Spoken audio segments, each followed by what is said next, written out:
All right, everyone, good morning. It is Sunday. How long have I been telling you to stop following the oil change manufacturer's recommendations for oil change intervals and even oil?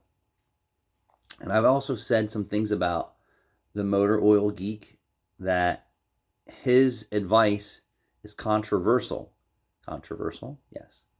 So even I have said in a few videos that I put 2050 in some of these newer cars and have fixed little issues from customers just using the wrong oil. In design and somewhat minimal testing they do, it fits the EPA standards for engine efficiency. And that's where I'm going to say water type oil is going into your engine. Some people are lucky and never have any issues. The others are plagued. And I don't even think I'm going to watch this video. I scroll across this today, and this guy's getting the content, right? And he's getting the views. Stop following OEM oil advice. GM recall proves why. It's not just GM. I've been saying this for years. It's overextended oil change intervals, customers doing no maintenance, and the wrong quality and the wrong type of oil. And now he's done a bunch of videos and saying your oil's good when it's black, your oil's good when it's at 8,000 miles and 10,000 miles. No. You think he's driving around in his cars with 10,000 mile oil changes or 15,000 mile oil changes or 20,000 mile oil changes, or not changing his oil? No, he's not. If you stick to the guys who are in the trenches every day, and I don't know if there's some protocol in the service department to say, hey, stick to the guidelines. That's what we have to go by. Forget what your experience is with this product and all the product lines for oil consumption and carbon on the valves and all this stuff. But just keep telling your customers to drive it 10,000 miles and hope that the car makes it out of warranty. And then, we can just tell them they need a new engine and a new car, and then we'll just roll the dice. That's such a shitty way to do business. I've been saying it for a long time. Stop advising 5 and 10,000 mile oil changes. The industry needs to get their shit together, and everyone needs to get on the same page. And this is coming, right? How many engines can these manufacturers, including Kia, Toyota, everybody, keep eating, right? And then what would make me... I would never buy a new GM product today. Never. Would I buy a newer Toyota? Can't trust that either. Buy a new Honda? Forget that. BMW? No. Audi? Mercedes? No. We bought a new Kia that's non-GDI. And I don't know if I'm going to keep this car or not. And I've done some videos with the OEM oil. It was still pretty clean at 4,000 miles on a non-GDI oil with whatever factory crap that they stick in the car.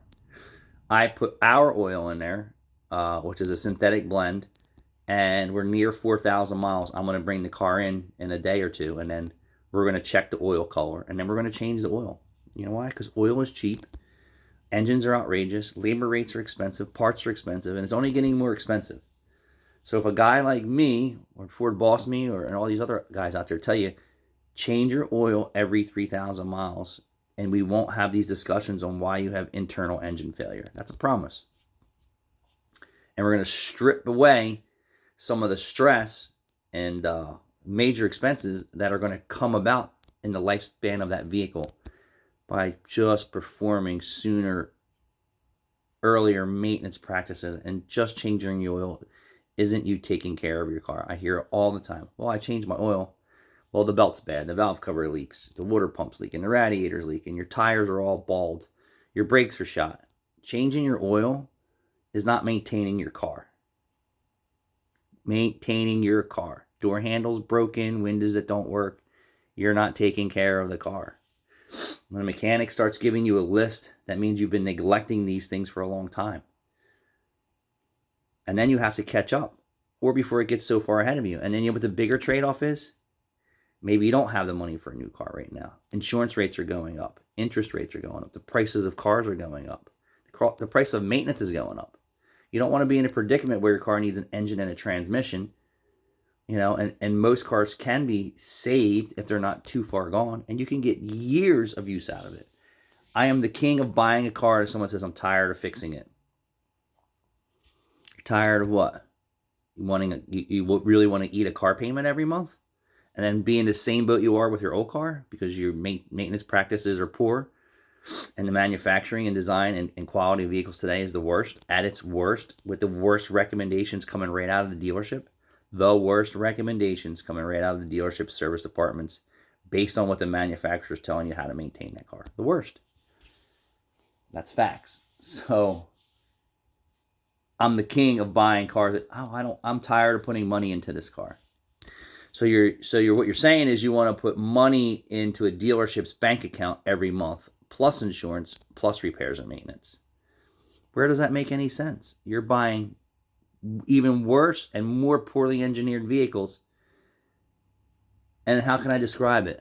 So it's like buying a house that has all the lipstick and makeup and curb appeal, that has termite damage from top to bottom and foundation problems. That's what new cars are. They look fantastic. They smell fantastic. They feel fantastic. And then they start to fall apart as soon as you start to use them. And that's facts. Recalls are called comebacks. They just dressed up the recall to just soften the consumer, right? A recall is a vehicle manufacturer comeback. And they have multiple. And every product line has them. Some are less, some are more. More comebacks than your average mechanic has. More. So, the oil geek, he's the oil expert, but I don't understand why he's saying that stop following OEM advice when he has said in other videos to follow the maintenance counter and things like that. So that just blows my mind. I did a video that says, don't believe the hype, years and years and years ago. And it all stems around this. Find a good mechanic. So what if he has recommendations? It's based on his experience and knowledge, which is valuable. He has his best interests for your vehicle's healthiness and longevity, right? Keeping you away from car payments. We had a lady that has a 200,000 mile Subaru, was going to Subaru. And you have to expect this. It's the same thing with your house. Once your house starts hitting 10, 20, 30 years old, it isn't going to fix itself. Things wear out, things decay, things get worn, and it has to be fixed. And just because your house needs a roof, you don't go and sell your house and buy another house. That just doesn't make any sense. But the story is, and it's always this story, is that, I'm tired of seeing you every other month and putting $500 or $1,000 into this car. Every other. How about every 6 months that you're in for $500 or $600 worth of repairs? Let's do this. How about you're in every year for $2,000 worth of repairs? A new car payment exceeds $2,000 every year for you to own a vehicle, excluding leases, which aren't cheap either. For you to buy a decent vehicle, far surpasses $2,000 a year in payments alone, not including full coverage insurance or any little maintenance in between that. So you're tired of fixing your car that's still financially more affordable than a new car, but you're okay with spending $500, $600, $800, $750, $1,500 a month for a car. Where is the sense in that? There is none. The financial future isn't you feeding a bank for a car payment. It's not. Financial freedom starts with you, right? So the faster you can get out of debt or pay off your home or pay off your car, you can breathe like no other. And the little stings that you get at the dealership or the supermarket really won't affect you as much as they will with a huge car payment, right? Man, I love this car. I want everyone to see me.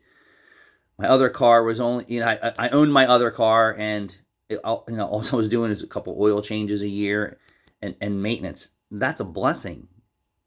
That's a blessing.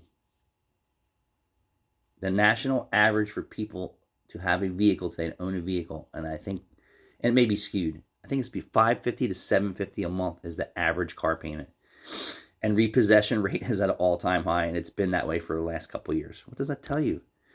People are reaching for things that just don't make sense. Don't make sense, and it's not getting any better. But follow a good YouTuber, follow the experience, right? Our knowledge and experience far past someone sitting in a lab and testing things.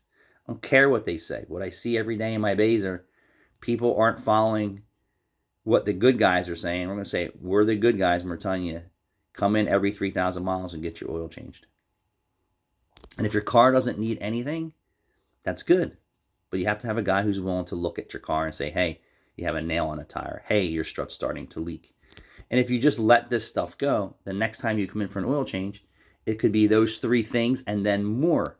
It happens on lower mileage cars, and it's more important on higher mileage cars. You are no longer just maintaining a high mileage or older vehicle. You are restoring that car at around 150,000 miles today, if you really even took care of it up to then. Restoration, are the webbing strippings beat, are the door seals bad, or the door handles broken, do the door locks work? That's part of restoring a car. And once you get the car caught up, and we're just going to say it's 150,000 miles, and you don't have oil consumption, you don't have engine smoking, you don't have a bad transmission, the rest of the car, if it's not rotted out, is worth keeping for another 10 years for whatever amount of money you have to stick into it. It's not going to cost you $50 or $60 or $70,000 to keep your older car on the road and lead you to more financial freedom. Problem with the world is that the impressions of everything that go on to, oh, you have to have a new phone, and this impression of, oh, this guy has, stamped concrete, and oh, he has this new BMW, and look at the interior on this car, and then you look at your car, and it's like, wow, my car is so old. So what? My car's so old too. All my cars are so old, except for one that my son drives. All of them. No car payment. And I never cry if something breaks. Never. I may cry emotionally where I say, oh, I got to junk it now because, an unfortunate thing happened, or whatever the case may be. Happy to bring my truck in and work on it. Happy to bring my Sequoia in and work on it.